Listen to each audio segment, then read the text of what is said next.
Although the Kraken is typically considered to originate from Greek mythology, in actuality it was first mentioned in an old Icelandic saga called Ovar which was written in the 13th century AD.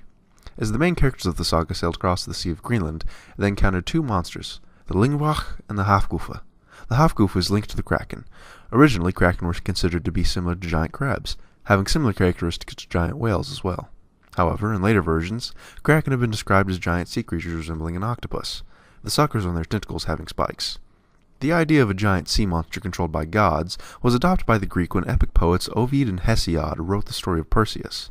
In Desmond Davis's 1981 movie version of the tale, titled Clash of the Titans, its appearance was changed along with other modernizations, where it was depicted with a humanoid top half and the bottom half of a serpent.